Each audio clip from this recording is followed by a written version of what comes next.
Menyesal, Marianto pelaku pembunuhan waria di Lubuk Linggau punya putri kembar. Pembunuhan waria di Lubuk Linggau akhirnya terungkap. Pembunuh Ontari alias Tari waria di kota Lubuk Linggau Sumsel adalah Marianto, alias Marian, alias Pihan, alias Rian. Pria berusia 27 ini mengaku menyesali perbuatannya, membunuh waria Ontari alias Tari. Sepanjang pelariannya dia selalu dihantui rasa was-was. Terlebih ketika dia menceritakan bahwa dirinya telah menikah dan mempunyai 2 putri kembar yang masih berusia 2 tahun. Marianto meninggalkan anak dan istrinya di desa Pasar Bombah, Kabupaten Bengkulu Utara, Provinsi Bengkulu 5 bulan lalu karena bekerja di salon. Selama di Bengkulu Utara, Marianto memang berprofesi sebagai tukang rias pengantin. Perjalanannya ke Lubuk Linggau sebulan lalu karena ditawari pekerjaan oleh Ontari alias Tari sebagai asisten make up malah berujung petaka pembunuhan. Pertama kali saya melakukan di Bengkulu Utara. Waktu bekerja di salon dibayar Rp500.000, ungkapnya pada wartawan saat pers rilis di Polres Lubuk Linggau pada Jumat 2 September 2022. Namun selama 1 bulan bekerja dengan Ontari dari menjadi tukang masak, cuci pakaian, merias pengantin hingga menjadi pemuas nafsu tak sesuai harapan. Ontari menjanjikan sehabis melayaninya Marianto akan diupah Rp300.000. Kemudian sehabis merias pengantin akan diupah Rp50.000. Akhirnya saya sakit hati. Senin malam 22 September 2022, saya merencanakan untuk melakukan pembunuhan terhadap korban. Ungkapnya lagi. Sebelum pembunuhan itu terjadi, keduanya sempat cekcok mulut karena Marianto menagih janji Ontari. Ketika Ontari tengah tertidur pulas, Marianto mengambil pisau di dapur. Korban saya bunuh pada Selasa 23 September dini hari, pukul 01.00 Februari, ujarnya. Setelah membunuh Ontari, Marianto langsung mengambil barang-barang milik Ontari dan melarikan diri ke Bengkulu, hingga tertangkap di kota Padang Sumbar. Akibat ulahnya, polisi menjerat Marianto dengan hukum pembunuhan berencana. Polisi gunakan metode Scientific Crime Investigation.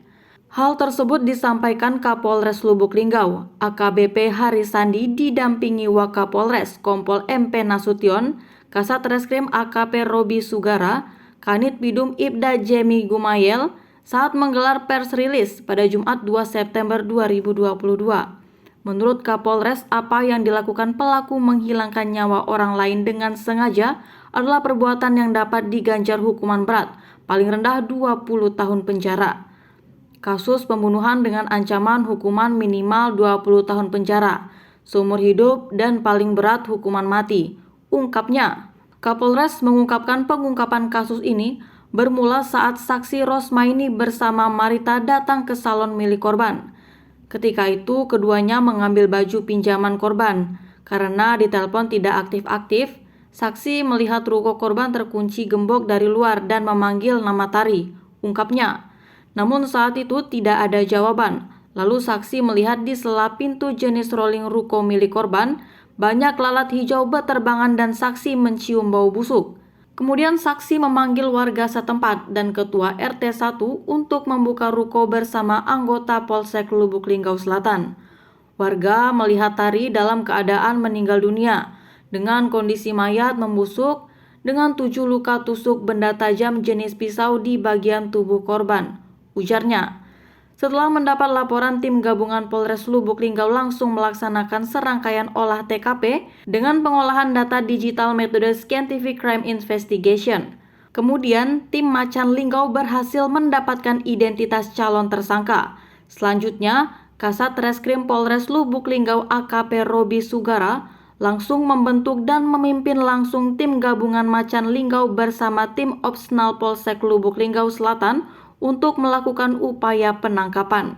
Lalu tim berangkat menuju ke wilayah Provinsi Bengkulu sesuai informasi yang didapat untuk melakukan pendalaman dan pengejaran terhadap tersangka. Dalam giat upaya penyelidikan yang dipimpin Kanit Reskrim Ibda Jemi Gumayel melakukan pemeriksaan terhadap istri tersangka.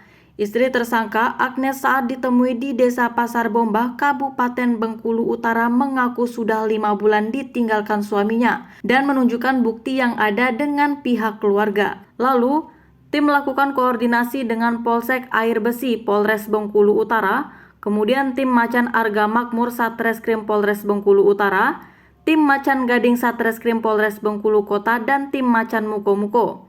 Selanjutnya, tim dibagi menjadi beberapa regu untuk melakukan pengejaran guna dilakukan penangkapan di berbagai titik di wilayah Provinsi Bengkulu. Setelah beberapa hari melakukan surveillance di wilayah Bengkulu untuk mencari keberadaan tersangka cenderung berpindah-pindah sehingga tim gabungan sempat kesulitan. Akhirnya, tim Macan Linggau mendapat jejak pelarian tersangka ke arah Kota Padang. Tim Macan Lubuk Linggau dibantu tim Klewang Polresta Padang Polda Sumbar akhirnya berhasil melakukan penangkapan dan berhasil mengamankan tersangka, ucapnya.